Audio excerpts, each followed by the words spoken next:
At Saqqara, Zavi's workmen have uncovered something remarkable beneath the sand. A rectangular structure built thousands of years ago, directly in front of the cliff. It is a chapel partly built and partly hewn in the rock. And the big surprise was to find the condition of this wall, which is really wonderful with the colors and with everything. So I opened the curtain. It's not a show, it's bigger. The curtain is here, not for the show, but to protect against the dust of visitors, everything. But of course, it makes the things more spectacular. And you can see now.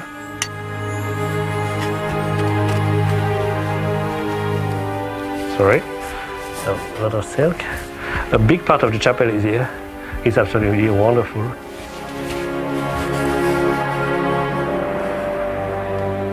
Whoever this chapel was built for, it was someone important. The room was big, even by Egyptian standards, and no expense had been spared on decoration. On every wall, paintings, carvings, and inscriptions confirm that the tomb belonged to a wealthy nobleman from the New Kingdom. There was a feast to satisfy his hunger in the afterlife.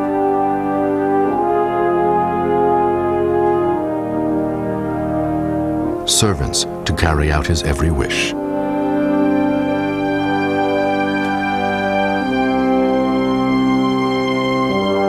Zavi's first order of business was to find the name of the man the tomb was built for.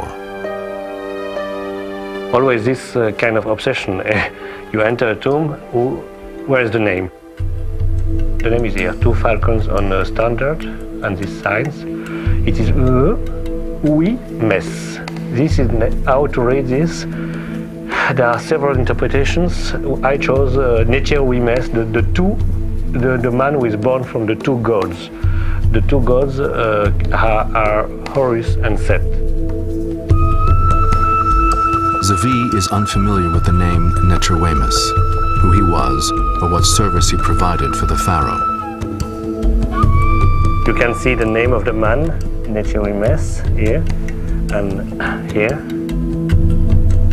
Other inscriptions on a collapsed column nearby suggest that Necherwemus was a man of culture, that he was influential and literate.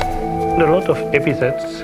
I mean, a man of wisdom, a man who knows how to speak, how to write. We have the feeling that he was really a man proud of his culture. Necherwemus had a skill few in his society possessed. He could write, and that alone would have assured him a high-ranking job. To read and to write, the capacity of writing is the source of power in many societies.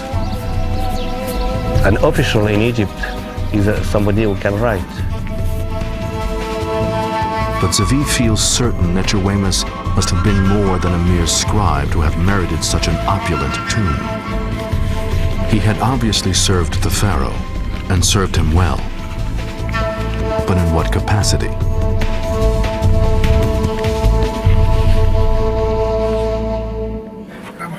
While Zavi is left to ponder this question, the excavation work continues at the far end of the chamber. I think it's good. Engineer Pierre Veillat has to distinguish between stone that might be original and rocks that were added later as fill. Not so strong. Everyone is conscious that countless tons of limestone are massed above them. I think the danger is about those stones which can fall down, and each stone, the weight of each stone is about 20 pounds, something like that. You know, if you are back, if you are down, and you take a stone on the head, it's not so good for you, I think. It's slow going. Every rock has to be carried out by hand.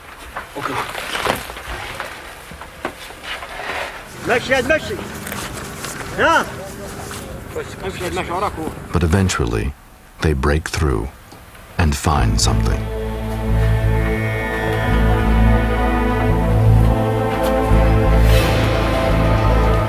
It's a carving of the pharaoh Nechowemus had served, a small statue of a king who looms large in Egyptian history. He was known as Ramses the Great.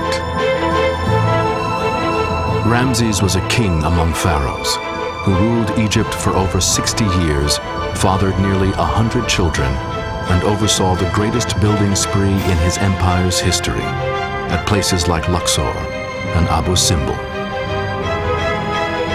Ramses was also a tireless master of self-promotion, who made sure that posterity would know his image, his legacy, and his name. The fact that Nechowemus had worked for the greatest of all pharaohs was a vital piece of information, and more discoveries would follow in time.